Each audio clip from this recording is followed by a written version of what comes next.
Head to to करते हैं ना फिजिकल एक्सरे, तो सबसे पहले क्या आएगा, हेड आएगा। तो सबसे पहले हम किसकी एग्जामिनेशन करेंगे, हेड की एग्जामिनेशन करेंगे, हेड एग्जामिनेशन। ठीक है, सबसे पहले हम किसकी एग्जामिनेशन करेंगे, हेड की एग्जामिनेशन करेंगे। हेड में सबसे पहले हम क्या देखेंगे, assess the head circumference। सबसे पहले जो हेड का सरकमफ्रेंस है उसको हम असेस करेंगे। हेड के सरकमफ्रेंस में हम क्या असेस करेंगे, उसके फोंटनास देखेंगे। ठीक है, फोंटनास देखेंगे, कौन कौन से फोंटना होते हैं, एंटीरियर फोंटना एंड पोस्टीरियर फोंटना, दोनों फोंटना को चेक करेंगे। नॉर्मल जो फोंटनास होते हैं वो कैसे होते हैं, फ्लैट होते हैं। नॉर्मली क्या होते हैं, फ्लैट होते हैं, सीधे होते हैं। अगर मान लो फोंटनास है वो डिप्रेस्ड है, ठीक है, डिप्रेस्ड फोंटनास, अगर फोंटनास है वो धसे हुए हैं, डिप्रेस्ड हैं, तो वो किस कंडीशन में होंगे, डिहाइड्रेशन की कंडीशन में होंगे। जिस बच्चे को डिहाइड्रेशन होता है, डायरिया होता है, पानी की कमी होती है, उसके फोंटनास है वो बिल्कुल धसे हुए होते हैं। अगर फोंटनास है वो फूले हुए हैं, ऊपर की तरफ बल्ज हो रखे हैं। ठीक है, बल्जिंग फोंटनास, बल्जिंग फोंटनास किसके अंदर होंगे, हाइड्रोस्फेलस के अंदर। ठीक है, अगर बच्चे को हाइड्रोस्फेलस है तो बल्जिंग फोंटनास होंगे, डिप्रेस्ड है तो क्या होगा, डिहाइड्रेशन होगा। मोस्ट कॉमनली जो फोंटनास होते हैं वो कितने होते हैं, 6 नंबर में होते हैं। ठीक है, 6 फोंटनास होते हैं। 6 कौन कौन से होते हैं हमारे, एक एंटीरियर, एक पोस्टीरियर। ठीक है, एंटीरियर, पोस्टीरियर, हाँ जी, एक एंटीरियर और एक पोस्टीरियर। और कौन सा रह गया हमारा, एक सिफनोइडल,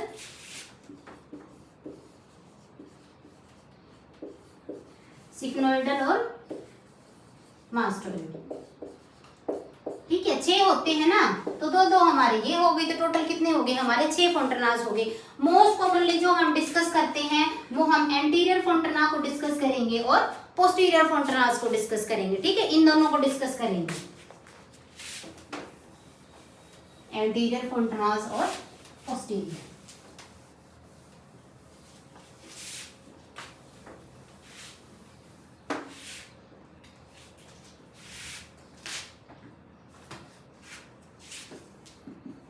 एंटीरियर और पोस्टीरियर। जो एंटीरियर फोंटनास होता है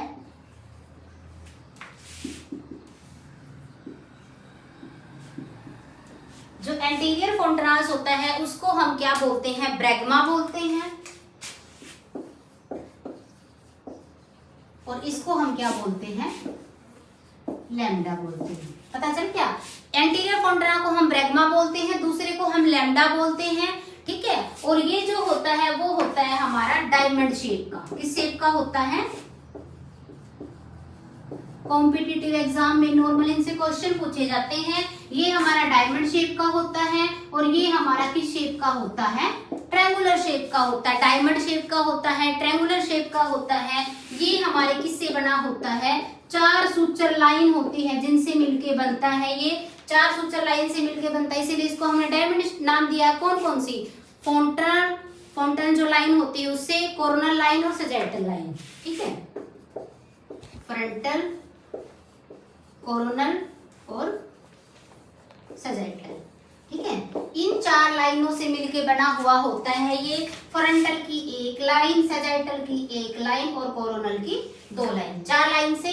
और जो हमारा पोस्टीरियर फोंटनास होता है ये किससे मिलके बनता है, ये हमारे 3 सूचर लाइन से मिलके बनता है। ठीक है, 3 सूचर लाइन से मिलके बनेगा, एक सैजिटल,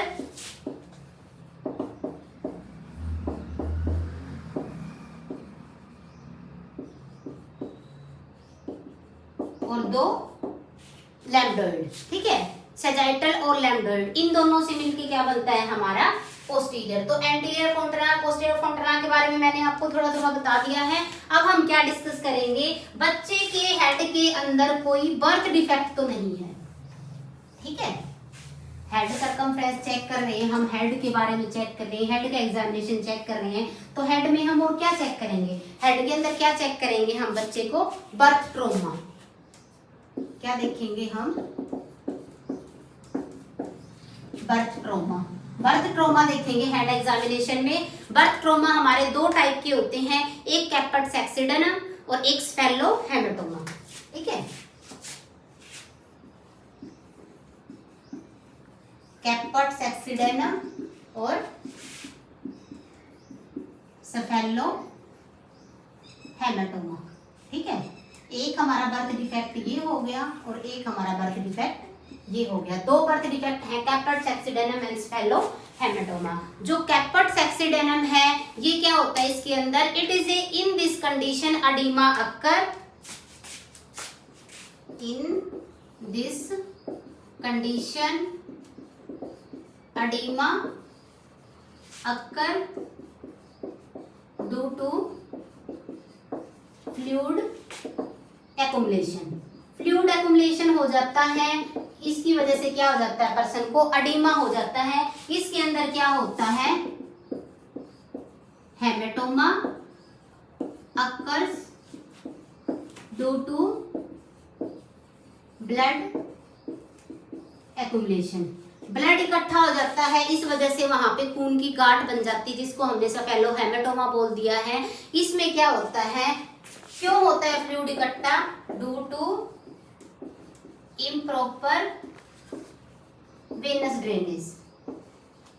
ठीक है, वेनस ड्रेनेज है वो इम्प्रॉपर होगी, इस वजह से हो जाता है। इसके अंदर क्या हो जाता है, rupture of, due to rupture of minor blood capillary. जो छोटी छोटी ब्लड कैपिलरीज होती हैं, अगर वो रप्चर हो जाए तो उनकी वजह से हेमेटोमा फॉर्मेशन हो जाता है। ठीक है, रप्चर क्यों होती है, जब बच्चे का फोरहेड और मदर का पेल्विस दोनों एक दूसरे से फ्रिक्शन करते हैं डिलीवरी के टाइम, तो उस टाइम पे कुछ वेन्स हैं, सॉरी कुछ जो कैपिलरीज है वो रप्चर हो जाती हैं। ये क्या करता है, सुचर लाइन को क्रॉस कर जाता है। ठीक है, इतना फ्लूइड एक्युमुलेट हो जाता है कि सुचर लाइन को ही क्रॉस कर जाता है। ठीक है, उसके बाद आ गया कि ये हमारा इट अपीयर्स, बर्थ के टाइम पे अपीयर होता है, it appears at birth time, no treatment required, after 72 hours resolve. ठीक है, 72 घंटे के बाद अपने आप ठीक हो जाता है। और इसके अंदर क्या होगा, जो ब्लड एक्युमुलेट हुआ है, ब्लड एक्युमुलेशन किसके बीच में होता है, बोन और पेरियोस्टम के बीच में। Blood accumulation between bone and पेरियोस्टम। Bone और पेरियोस्टम के बीच में क्या होगा, ब्लड है वो एक्युमुलेट हो जाएगा। ठीक है, उसके बाद क्या है, अगर है वो ब्लीडिंग स्टॉप नहीं होती, मान लो ब्लीडिंग इज स्टॉप, अगर ब्लीडिंग है वो स्टॉप हो गई है तो ट्रीटमेंट नॉट रिक्वायर्ड, तो ट्रीटमेंट की कोई जरूरत नहीं होती है। अगर मान लो ब्लीडिंग कंटिन्यूअस है, अगर ब्लीडिंग है वो कंटिन्यूअस है तो क्या होगा, ट्रीटमेंट रिक्वायर्ड। कौन सा ट्रीटमेंट की जरूरत पड़ेगी, सर्जिकल ट्रीटमेंट की जरूरत पड़ेगी। ठीक है, अगर मान लो कि ब्लीडिंग अब होती रहती है, नहीं रुकती, तो हम क्या करेंगे, उसमें सर्जिकल ट्रीटमेंट की जरूरत पड़ती है। उसके बाद क्या करेंगे, हमने हेड देख लिया, हेड के बाद हम क्या चेक करेंगे, प्यूपिल को चेक करेंगे।